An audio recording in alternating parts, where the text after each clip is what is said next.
fight like a roaring fight, during dreams under stadium lights, sweat and fire, hearts ignite. Even sports buffet, with the Ginch we play. Highlights while scores collide, it's the riot live tonight.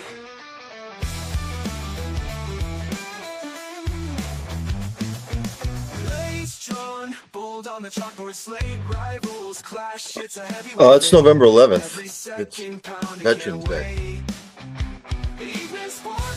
Happy Veterans Day to all of the veterans out there. Thank you for your service.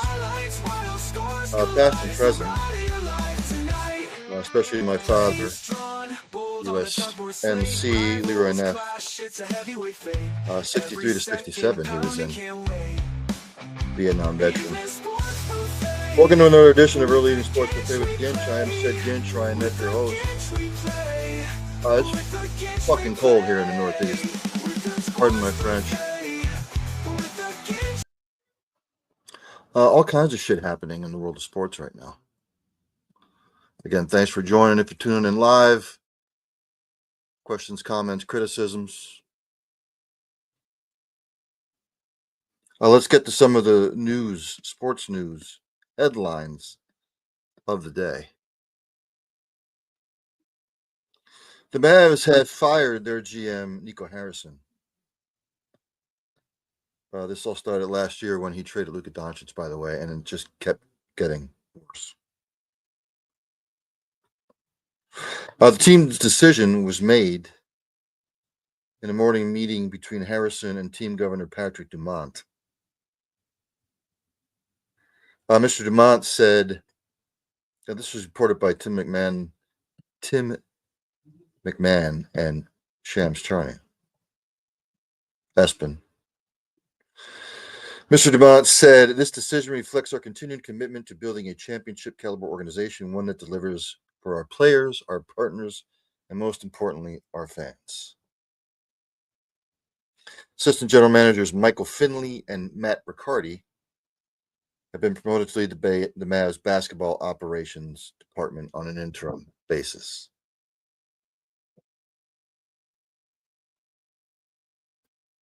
Mr. Dumont went on to say, no one associated with the Mavericks organization is happy with the start of what we all believe will be a promising season. You have high expectations for the Mavericks, and I share them with you. When the results don't meet expectations, it's my responsibility to act. So the majority of the 2025-2026 season remains to be played, and I know our players are deeply committed to a winning culture. So this decision was critical to moving our franchise forward in a positive direction. Mr. Dumont's letter to fans did not bring up the Doncic trade. So they're moving on from Mr. Harrison. Dallas had a 182 and 157 record during Harrison's 4+ year tenure as the GM. And you remember back in 2022, Dallas made the Western Conference Finals.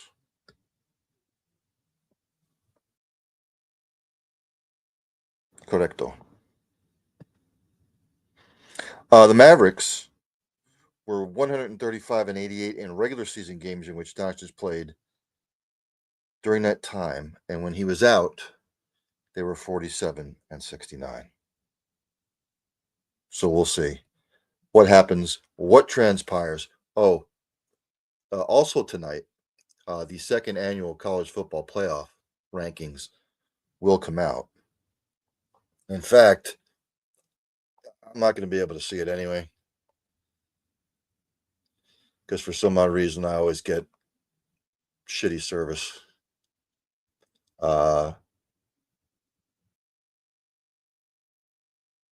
See if I can go to it live and bring it up here. So give me just a moment.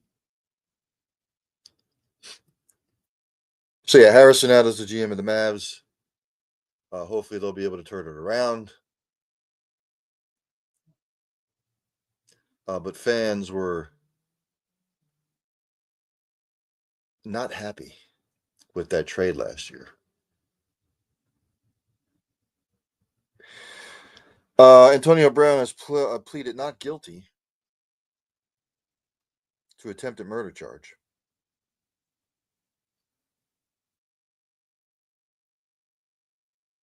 Stemming from the incident in May. Jail records in Essex County, New Jersey. This reported by the Associated Press. Show Brown was released late Tuesday morning for the transfer to Florida.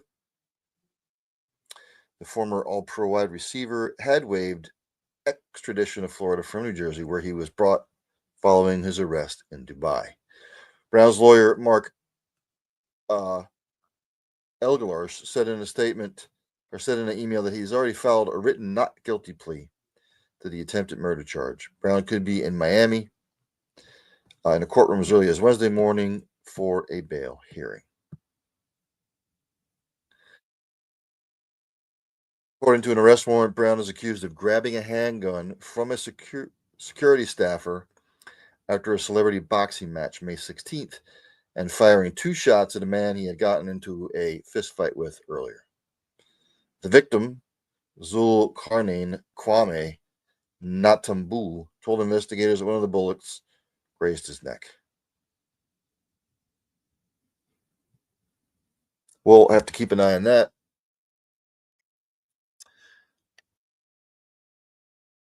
We'll see. Again, I'm waiting for the college football playoff rankings to come out. Not sure when they're going to. I'm not sure if it's going to be 8 o'clock. Oh, they're already starting. 20. The top 20. Louisville is ranked 20th right now. This would be 20 through 16. So Louisville's 20th. I missed 25 through 21. Virginia 19th after their loss. Wake Forest. So Louisville 20th, Virginia 19th. AP poll. I'm sorry, the college football playoff rankings. Michigan 18th. Of course, Michigan, if they can make it to the college football playoff champion, the Big Ten championship, will get the automatic bid. But right now they said 18th. So I'll just stick with it here before I get into other stuff. USC is 17th.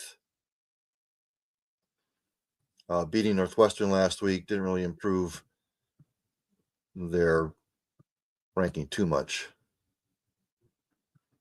So Louisville 20th, Virginia 19th, Michigan 18th, USC 17th. Georgia Tech, with their loss, they dropped down to 16.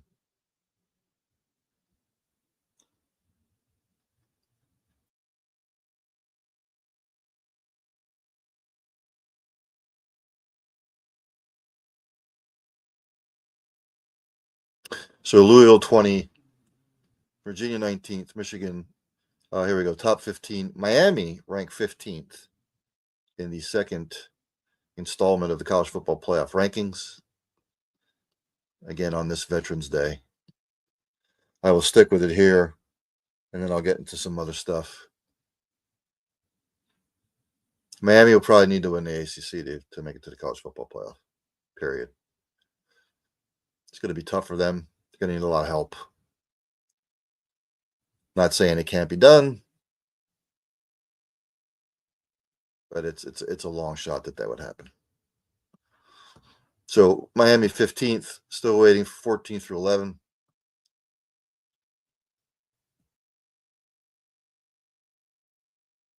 Again, I'm not so sure how much changed at the top.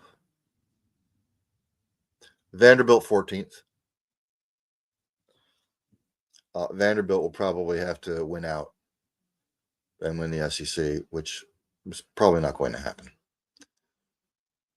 Utah 13th. Utah has jumped up to 13 with their convincing win this past weekend. Again, I will stick with it here. So Miami 15, Vanderbilt 14, Utah 13th. With Utah's big win over BYU, and it wasn't close, to be quite honest with you. Utah, a long shot to win the Big 12, but it's all out there in front of them. Utah playing well right now. They do have the loss to Texas Tech, and it was a beatdown to Texas Tech, by the way. BYU's 12th. How in the hell does that happen?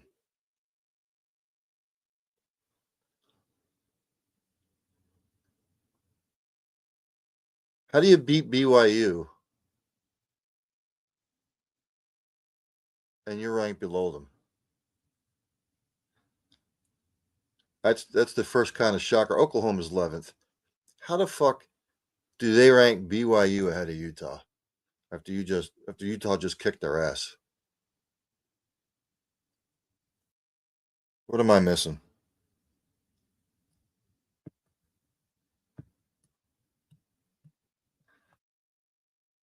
Am I missing something here?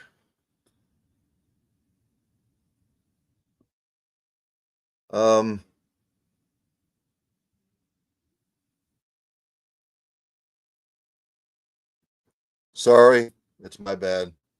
I completely was off kilter. Sorry, Texas Tech beat BYU. I apologize on that front. That's my bad. That's my bad. Texas is ranked 10th. Texas putting it together here toward the end of the season, regular season anyway.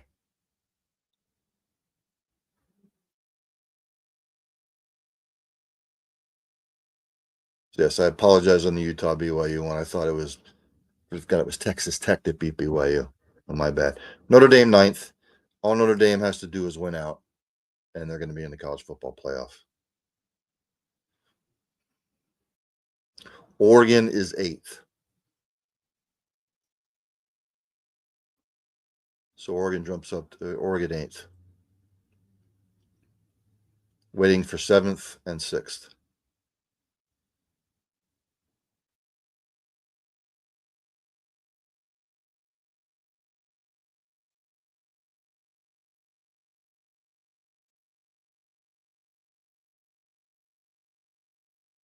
So second installment of the college football playoff. Ole Miss is 7th. It's all out in front of Ole Miss as well.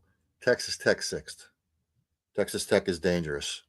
I know they have the loss to Arizona State, but their starting quarterback was hurt. It was on the road. Texas Tech is a dangerous squad, ladies and gentlemen. If Barry Morton can stay healthy at the quarterback position for Texas Tech, that's a team to watch out for. But again, they'll probably have to win the Big 12 to get in. Even if they lose another one, they might still get in, but that'd be a long shot. So there you have it. Texas 10, Notre Dame 9th, Oregon 8th, Ole Miss 7th, Texas Tech 6th. Again, I will get to other news and notes from around the world in sports, but this is breaking. Now, we get to the top 5. Georgia still holds 5th. Like I said, I'm not so sure too much is going to change with the top 5. Alabama remains 4th.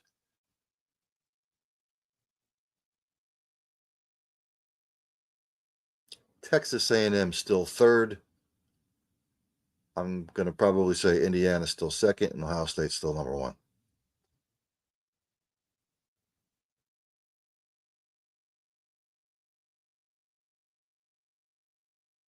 Still waiting. Again, I didn't think too much would change. Well, nothing's really changed at the top 5. Georgia's still 5th. Alabama's 4th. A&M's 3rd.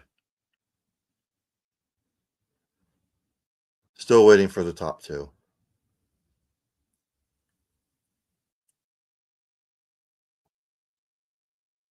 And yes, Indiana's still 2nd. Ohio State's still 1st. I thought maybe they would leapfrog Texas A&M over Indiana because Indiana struggled with Penn State. Texas A&M beat the doors off of Mizzou. But Georgia's 5, Alabama 4, Texas A&M 3rd, Indiana 2nd, Ohio State still number 1.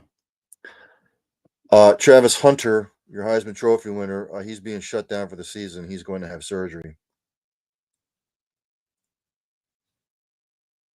A season-ending knee surgery on his right knee.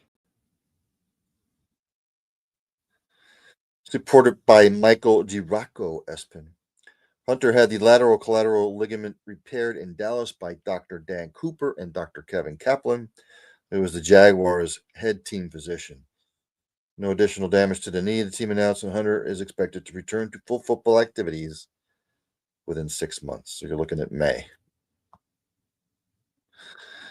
He was placed on injury reserve on October 31st.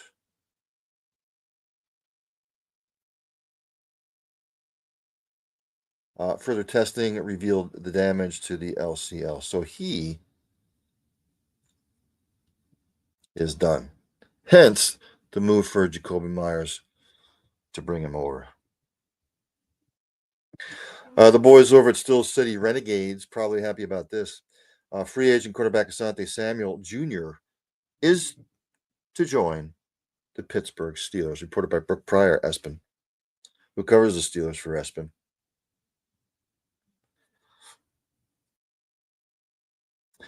And if you remember, in April, he went through spinal fusion surgery in April. He's actually just joining the practice squad, but he could fill in. The Steelers secondary is banged up, and especially after that putrid performance the other night. Darius Slay in concussion protocol.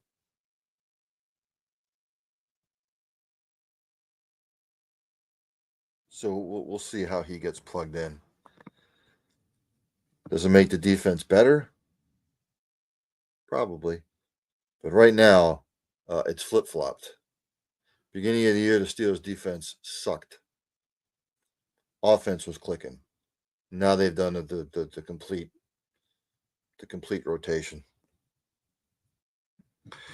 Bill Belichick was asked about the Giants opening. He says he's just focused on Wake Forest in true Bill Belichick fashion. His name's going to be floated around a lot. Will he go back into the NFL? Could the Giants make a call? Some other teams will be making a call, I would gather. I'm sure the Dolphins will be looking for a coach. You can go AFC East. Dolphins will be looking for a coach. Kevin Stefanski, still not what's going to happen with the Browns. Could Belichick go back to the Browns, where he was the coach in the early 90s? So that, you never know. AFC South.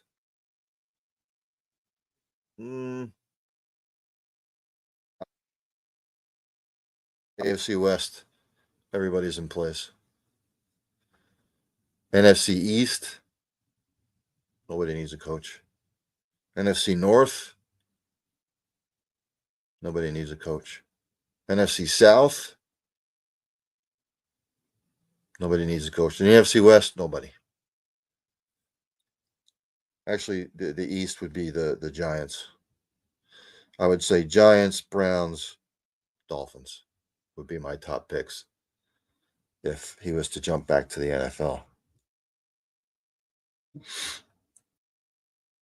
Phoenix Suns guard Jalen Green, he is out at least 4 to 6 weeks. He has a hamstring injury, reported by Shams Charania.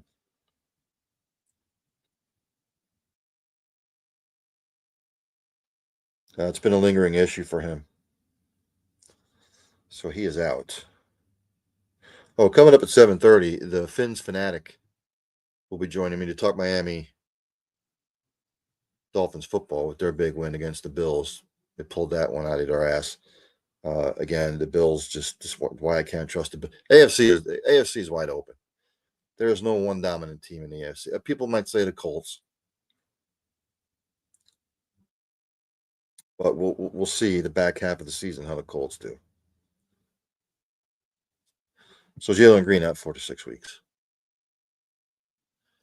If the season ended today, I'm looking at the college football playoff rankings, the second installment.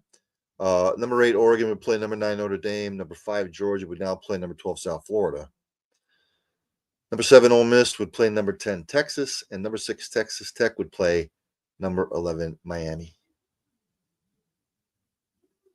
Really, the old Georgia would have the best draw out of that because Oregon, Notre Dame would be a good game. Ole Miss and Texas would go at it. Texas Tech and Miami would be a good game. So Ohio State, Alabama, Indiana, Texas A&M would all get buys. But again, Texas A&M, Alabama playing the championship, it could all change. And this is all going to change anyway. You still have 5 weeks. You still have 1, 2, 3. There's 4 weekends. Is there 4 weekends left now? We got the 1, 2, 3, 4. I think there's four weekends left.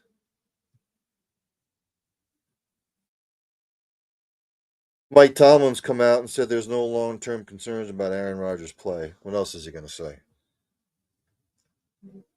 Those are just some of the top headlines from the day.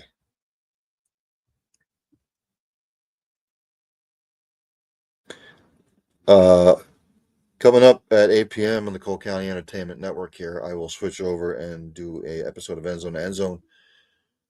Review week number 10 in the NFL and preview week number 11.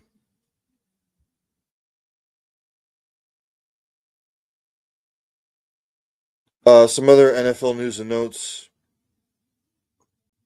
Some of the stuff I went over yesterday.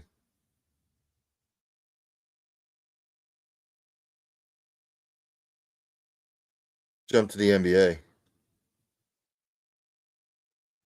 Scores from yesterday. Did I say it? By the way, it's effing cold here in the Northeast. Because it is. We normally don't see this kind of weather until way later in November. I'm still waiting for the NBA scores from yesterday to pull up since, if anybody watches the show knows that myself and technology don't mix. It's always shoving the red hot poker. Lakers beat the Hornets yesterday, 121-111.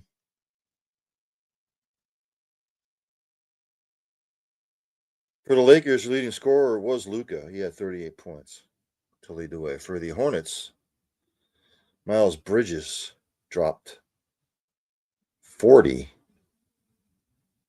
Con Nuppel, he had it 13. I'm sorry, Miles Bridges had 34 points to lead the Hornets. Follow the bouncing ball here. Pistons beat the Wizards in overtime on the wild one, 137-135. It's the Wizards' first win of the year, by the way. Just an absolute horrid season. Pistons won 137-135. The Wizards are now 1-10. For the Wizards, your leading scorer was C.J. McCollum with 42 points. Alex Sarr having a good year.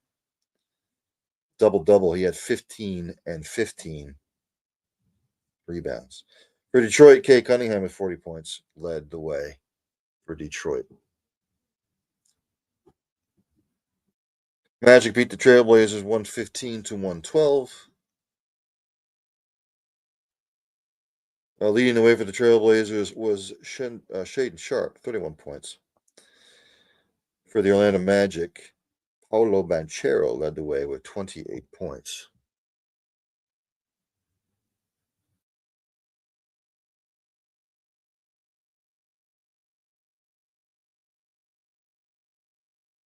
Again, as we follow the bouncing ball.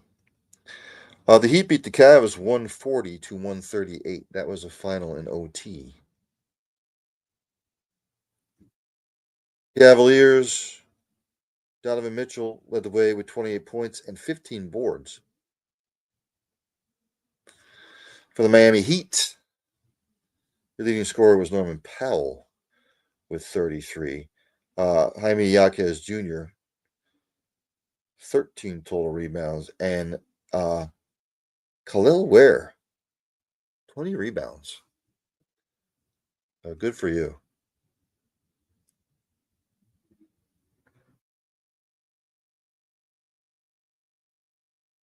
Some more scores from yesterday, ladies and gentlemen. Spurs beat the Bulls 121-117. For the Spurs, Victor Wembanyama, a double-double, 38 points, 12 boards. For the Chicago Bulls, Kevin Huerter led the way with 23 points.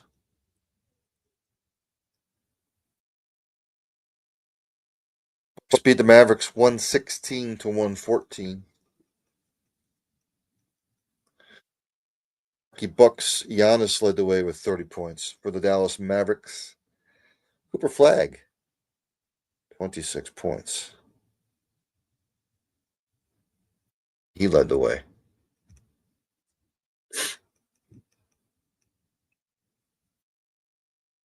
The Phoenix Suns beat the Pelicans 121-98.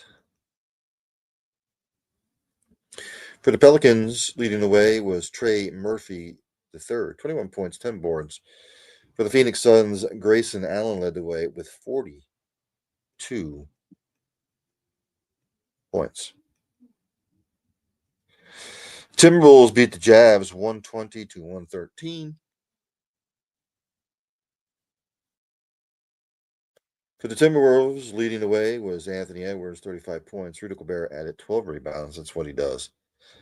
For the Utah Jazz, Keontae George, 27 points. Yusuf Nurkic added 10 boards for the Jazz. Jazz, another team that's struggling early on in the season.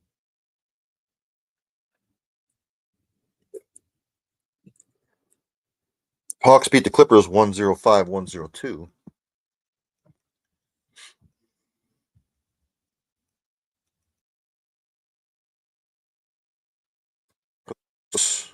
Leading the way off the bench was Vil Krejci, 28 points. Jalen Johnson added 10 rebounds. LA Clippers, James Harden led the way with a triple-double. 35 points, 10 boards, 11 assists.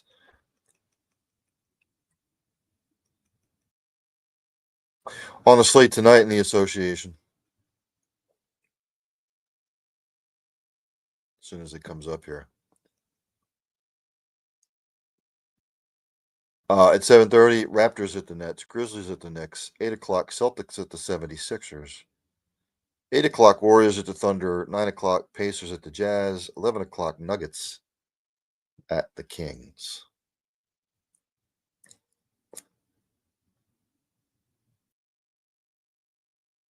We jump to the NHL here quick.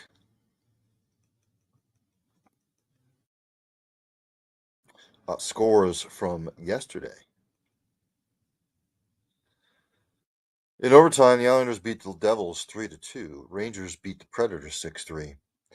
Oilers over the Blue Jackets 5-4, and the Panthers over the Golden Knights 3-2. In your National Hockey League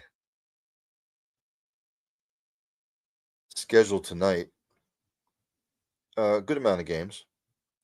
Right now in the first, the Bruins up on the Maple Leafs 2-1. In the first, the Kings and the Canadiens are scoreless. In the first, the Senators up on the Stars 2-0. And in the first, the Capitals up on the Hurricanes 1-0. 8 o'clock, the struggling Flames at the struggling Blues.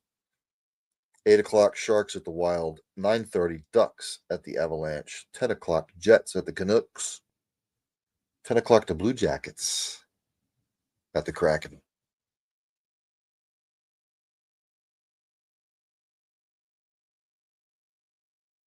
Again, at 7:30, hopefully Phil's Fanatic, or Finn's Fanatic, I'm sorry, should be joining. If you're just joining, college football playoff week number 2, the rankings have come out. Ohio State, Indiana, Texas A&M, Alabama would all get a bye. Number 5, Georgia would play number 12, South Florida, the 12th seed. The number 6 seed, Texas Tech, would play Miami. The number 7 seed, Ole Miss, would play Texas. And the number 8 seed, Oregon, would play number 9, Notre Dame. If Notre Dame wins out, they will make it. But this is going to change. I'm not going to get too hyped up about it because it's going to change week to week. If Alabama and Texas A&M make the SEC championship, whoever makes the SEC championship game, but the seedings are going to change, and we'll have to see what happens. I see him in the green room. He just popped in there. PHINPHANATIC. That would be Brian Miller. Let's bring him on. You got me, Brian? I got you. How are you tonight? Good. How are you? Thanks for joining. Absolutely.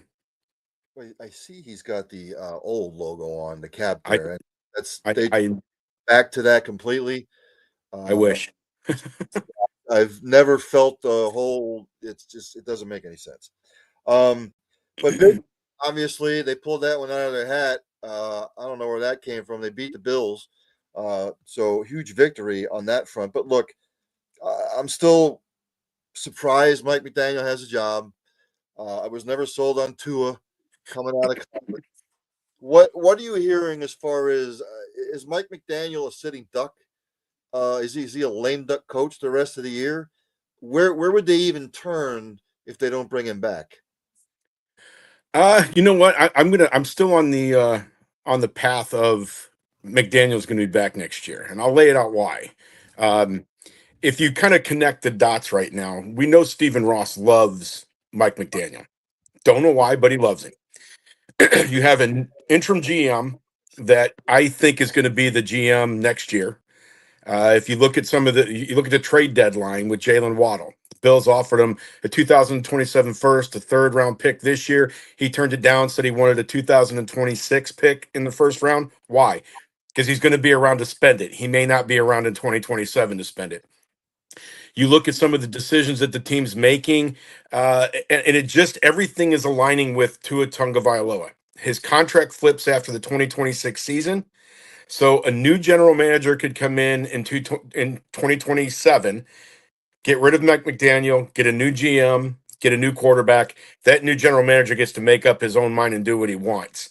Right now, if they do that this year, you're basically saying to a general manager, Tua is your quarterback. You don't have a choice in the matter. And I don't think that's what they want to do. So from where I sit and from what I'm hearing and what I'm reading in my own research, everything kind of points to we're going to run this back next year. Champ Kelly's going to be the GM for a season, and they're going to see how it goes. And if everything goes well, then they're just going to keep moving forward like nothing happened. But right now, I don't see Mike McDaniel losing his job unless he loses the locker room, and we did not see that after the Buffalo game. Did they bring Tyreek back? No, I think Tyreek's going to be gone. I don't think he wants to be here any more than anybody really wants him here. His contract will be floated. The big thing with that is he made the comments he wants to come back to Miami. His agent made the comment he wants to come back to Miami, provided they can find mutual agreement that's beneficial to both sides. In other words, he wants more money. Miami's not going to give him that.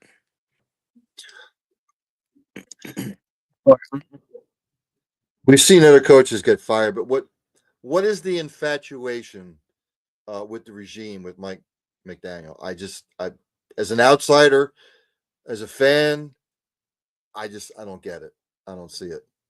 It's hard for me to say because I really don't like him either. I'd like to see him gone. I'm not a fan at all, and I've made it very clear through my articles and my reporting that I don't like him. Think he's a great guy, but I just think he's over his head as a coach. That being said, Stephen Ross has gone through so many coaches since he's bought the team, and they've gone on to do good things. If you look at Dan Campbell, you look at Todd Bowles. I mean, these guys have gone on to have good careers, and they were both interim coaches. I don't think he wants to go through that again. There's things to like about Mike McDaniel, and you got to wonder. And as much as I don't really care for him as a coach, I find myself asking this question. is Tua the one that's holding him back? Because his offense is very limited right now. Mhm. He can't run the ball because he's got to slide 5 yards away from a defender. Um, he does not have a deep ball that is accurate 90% of the time. He's got a hip injury that he's been keeping kind of hidden from everybody. But if you watch his mechanics this year, he doesn't turn his hips. He's not throwing into his passes. He did on Sunday against Buffalo, which was the first time I've seen it this year. But when I look at this, I ask myself, would Mike McDaniel's system work better with a better quarterback, a quarterback that's more mobile, that can get out of the pocket and create time, get out of the pocket and create plays? Tua can't do that. So I'm kind of iffy on it. I can see where there's some appeal if I take my own personal thoughts about him out of the equation. Could they shop him around after the year? Because look, he hasn't ingratiated himself to his teammates. He's called his teammates out a Excuse me. couple of times, and one time he calls out his teammates publicly. He throws 3 interceptions that week. Right. I don't think they can trade him. His contract is they would have to eat so much of that contract. You're gonna. There was a reporter, a national media guy that reported or said that the Dolphins should trade him plus 2 second-round picks to the Raiders for them to eat the contract, and even that doesn't make any sense. I think they're going to be stuck with him next year. I just don't see where, unless he gets hurt and retires after the season, I just don't see where another team's going to look at him and go, yeah, this is a guy we want to bring in, even for a bridge. He's expensive. The Dolphins would have to eat nearly $50, $60 million in cap space next year to release him. Um, the best bet is to just get through next year. And realistically, any team that would want him is going to either wait until the 2026 trade deadline and try to pull something off then, or they know that Miami's probably going to dump him at the end of the year, in which case they don't have to worry about anything because they can get him for free. So Where do they go on both sides of the ball? You're stuck with Tua.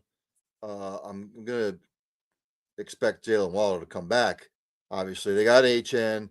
Um, they really don't have a number 2 receiver right now, to be quite honest with you. It's either Jalen Waddle, and they've got, I guess, serviceable wide receivers. And then I go on to the defensive side of the ball. Look, I always say that the best thing for a defense is to have your offense put together long, sustaining drives. Because if you keep putting your defense out there, if your offense is sputtering, defense is going to get tired. So right. what would you like to see on both sides of the ball? I think they have to go offensive line. I think if you look at their left tackle position, the right tackle position, Austin Jackson's not a solution. He guys spent the last 2.5 years injured and missed half the season. He's missed the entire season this year. I think you need to find a better right tackle. If he's still available, move him to guard. Jonah Savayanea, he is the worst ranked offensive lineman in the NFL. The Dolphins traded up to get him, and he has been absolutely horrible. He was horrible again on Sunday. So this isn't somebody that you're going to build around. This guy needs to be a backup and learn how to play, and instead of being just thrown out there. So they need to. Right now, Aaron Brewer is a fantastic center. He's one of the top ranked centers in the league. Patrick Paul on the left side is fantastic. James Daniels will come back out from his injury hopefully soon. So now you've got your left guard, your left tackle, and your center taken care of. It's the right side of your line that's an absolute mess right now. So you have to address that, and I think they need to address that first thing in the draft next year. But they also have to go with defensive end. Bradley Chubb's not going to probably be here next year either. You just traded Jalen Phillips. You've got Chop Robinson. Matt Judon's on a 1-year contract. You're not going to bring him back. So suddenly, defensive end, once again, is a position of priority. So those are my 2 top needs for the Dolphins going next year. Wide receiver is really not that big of an issue because they've got, like you said, serviceable number 2s and number 3s, but you can hit those in free agency, and you can get a decent wide receiver in free agency. And I think that's where they'll go. Cornerback's going to be another problem because you don't know what's going to happen after this year. Juju Brents is a free agent. Rasul Douglas is a free agent. Jack Jones is a free agent. And that's all they've got. So a lot of moving parts. And Champ Kelly's going to have a lot of decisions to make if he's going to retain this job. So let me ask you this then. If I know that is a big win against the Bills, if it really goes south the rest of the year, would they consider getting rid of Mike McDaniel or no? I think it's going to come down to how they lose more Mm-hmm. so than whether or not they lose. I think the next 3 weeks are going to be critical. You've got the Commanders in Spain this Sunday. You've got the bye week, and then you come back and you've got the Saints and the Jets. I think if you win all three of those, you're setting up really well against Pittsburgh in that fifth game. And then after that, you've got the New England Patriots at the end of the season. So there's some games in there that you can win. You got Cincinnati that's horrible right now. So there's winnable games down the stretch. If they can get to, just under 500, I think Ross is going to look at it and consider this a win given the nature of the team that he had to field this year, because Chris Greer did nothing for them at all. This team was depleted before it even started. So if McDaniel can get the team 7-7 in 4 weeks or 5 weeks and maybe beat the Steelers and suddenly they're up on this, no, there's no reason for him to go. Now, on the other side of that coin, if they lose a lot of these games and the locker room's not playing like they should, then there's a possibility that could definitely happen. And you said about this NFL. I'm begging you, stop playing games in Europe. Doesn't make any sense. It's stupid. I don't like it. Look, I'm always rooting for the Dolphins, Brian. They haven't been to a Super Bowl since 84, 85. Yeah. And again, I think, look, I always root for the Vikings in the NFC. They haven't been to a Super Bowl since the 76, 77 season. So before I get you out of here, I got to, you follow the Miami Hurricanes, I'm assuming too. Not really, no. Not really. Where are you located down in Miami? Where are you from? I'm in North Carolina. I was born in Miami, so I lived there Okay. for a while. But I never grew up really a college football fan. Okay. I kind of gravitated towards Michigan. Um, Okay. my dad's a huge Ohio State fan, so Michigan was like kind of my Sorry, Dad. What are the Brian? Explain to me why they changed the logo and the colors. Explain to me why they did that, because I'm an old fashioned fuddy duddy. I'm an Yeah. old fart. I love the old logo, the dolphin with the helmet, the colors with the aqua green, aqua. Just why did they go and tinker and switch? Yeah. So that's all the way back around 2009, I want to say. Yeah. So I sat in on a meeting with the general manager or the CEO at the time, whose name was Mike D, and he had come over from Major League Baseball. And we sat in there and they did this huge presentation on what Stephen Ross was planning on doing. And one of them was, hey, we're gonna revamp the logo. And the reason behind it is that they wanted something fresh. There was a new ownership. They wanted something that was going to start a new legacy, if you will, because Miami hadn't been playing very well. I mean, they had Jimmy Johnson was the last one that really took them anywhere. Dave Wannstedt got them to the playoffs, but you go through the whole Nick Saban era and all that kind of stuff, and it was an absolute mess. But I think that's what they were trying to do. Now, I've talked to people with the organization, and I've because all the coaches wear the old logo. I know Adam Gase was a big proponent of it. He'll deny it because the team will tell him to, but I know for a fact that Tom Garfinkel is a fan of the old logo because he sat there across from me and told me. Um, but this is Stephen Ross's baby. This is what he wants for his legacy. Is this logo? And it was a huge mistake, and he can't get out of it, and he never admits that he's wrong about anything. So this logo is going to be around for a long time, because even when he dies and this team goes to his daughters aren't going to change it because it ruins his legacy. So Yeah. it's a shame. Well, again, I'm always rooting for the Dolphins. I hope they can turn things around for the fans' sake. The fans deserve better, just like in some other areas of the NFL. So, Brian, thanks for coming on. Enjoy the rest of the season. And look, if they I'm not saying they're going to make a wild card push, but if they really turn this thing around, I'll have to pick your brain at the end of the year. Sounds like a plan. I appreciate it, Ryan. Thank you so much for having me on. Thank you. Have a good holiday. Yep. You too, sir. Bye. PHINPHANATIC, Brian Miller. Look, I'm always rooting for the Dolphins, man. I'm always rooting for the Dolphins. Period. You know why?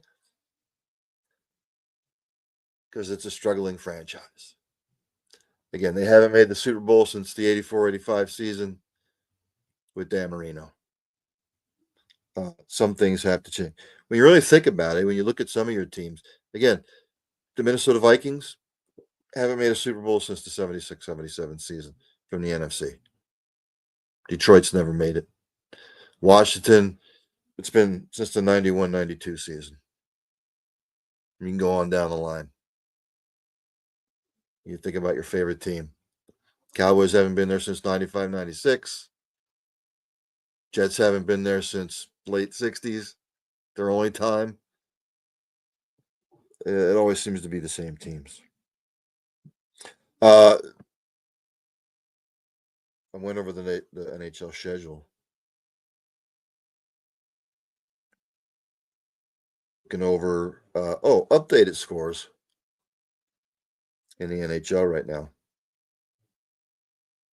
Bruins over the Maple Leafs 3-1. The first period almost done. Kings Canadiens still scoreless in the first. Senators up on the Stars 2-0 after the first. Capitals up on the Hurricanes 1-0. Yada, yada, yada. So, I think I'm going to end it there. Again, NBA, NHL, NFL news. College football will be tomorrow. Again, the college football rankings came out. Again, your top seeds are Ohio State 1, Indiana 2, Texas A&M 3, and Alabama 4. This is all subject to change the last 4 or 5 weeks of the season. So, with all that being said, I want to thank Brian Miller for joining. Kudos to him for coming on. Tried to do it last week. Stuff happened, but I appreciate him coming on. Plethora of knowledge. Again, I don't know why McDaniel still has a coaching job. Familiarity, I guess. Owner likes him from what he said. But there's a lot of shit that's going to have to change down there. Because I think, the fans are getting sick of it. So, again, as I end each show, practice compassion, practice empathy, have passion for what you do. Hug somebody every once in a while. You might make their day. Tell somebody you love them. You might not get a second opportunity. And for the love of God, if you see somebody struggling, inquire, ask questions. What can you do to help? You might not just be saving a life. You might be saving multiple lives. So with all that being said, coming up at the top of the hour at 8 o'clock, End Zone to End Zone with me here on the Cole County Entertainment Network. There's only one thing left to do. Dandy Don, take me out. Turn out the lights, the party's over. They say that all good things must end. Call it a night, the party's over. And tomorrow and next year starts the same old thing again.